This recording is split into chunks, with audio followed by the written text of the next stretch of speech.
Hello കൂട്ടുകാരെ, ഇന്ന് നമുക്ക് ഉണക്ക മാങ്ങ അച്ചാറിടുന്നത് കാണിച്ചു തരാം. ഇത് നല്ല നാട്ടുമാങ്ങയാണ്. കഴിഞ്ഞ വർഷം ഉണക്കി വെച്ച നാട്ടുമാങ്ങയാണ്. ഒരു വർഷമായതാ ഇപ്പോഴാണ് എടുക്കുന്നത്.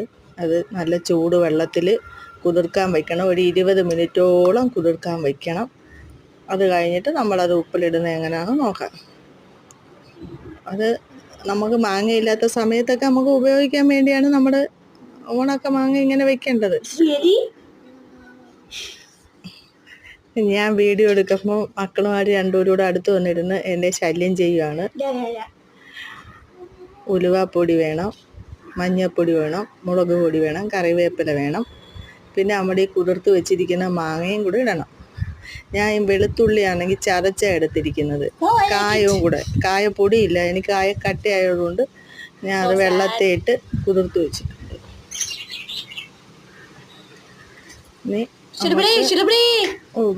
മാങ്ങ ഇല്ലാത്ത സമയത്തൊക്കെ നമുക്ക് മാങ്ങ കൂട്ടണമെന്ന് വെച്ചാൽ നമുക്ക് ഈ ഉണക്ക മാങ്ങ എടുത്ത് നമുക്ക് കുറച്ച് അച്ചാറിട്ട് സ്കൂളിലൊക്കെ എന്റെ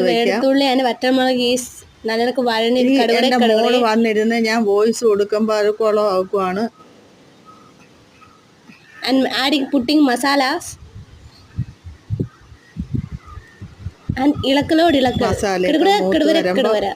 കായമൊക്കെ ഇട്ട് വെള്ളം കായത്തിന്റെ കട്ട അലിഞ്ഞില്ല. ഞാൻ ഇത്തിരി കഴിഞ്ഞപ്പോൾ ആ കായത്തിന്റെ കട്ട എടുത്ത് മാറ്റി വെച്ച്. അല്ലെങ്കിൽ മാങ്ങ കഷ്ണം കായത്തിന്റെ കട്ട ആർക്കെങ്കിലും ഒക്കെ കിട്ടും.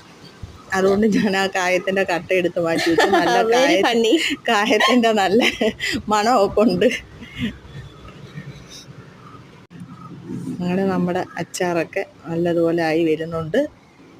മിക്സ് ഒരു 5 മിനിറ്റോളം അത് നമ്മളൊന്ന് ചൂടാക്കി എടുക്കുമ്പോൾ നല്ല കുറുകുറാന്ന് വരുന്നുണ്ട്. ഞാൻ ഒറ്റയ്ക്കാണ് വീഡിയോ ഒക്കെ എടുക്കുന്നത്. ഈ കൊച്ചുങ്ങൾ വന്നത് കുളമൊക്കെ തരുവാണ്. ഇന്ന് കണ്ട ചോറ്, മത്തിക്കറി, കപ്പയ്ക്ക് മൺപയറും തോരൻ, ഈ മാങ്ങ അച്ചാറ്,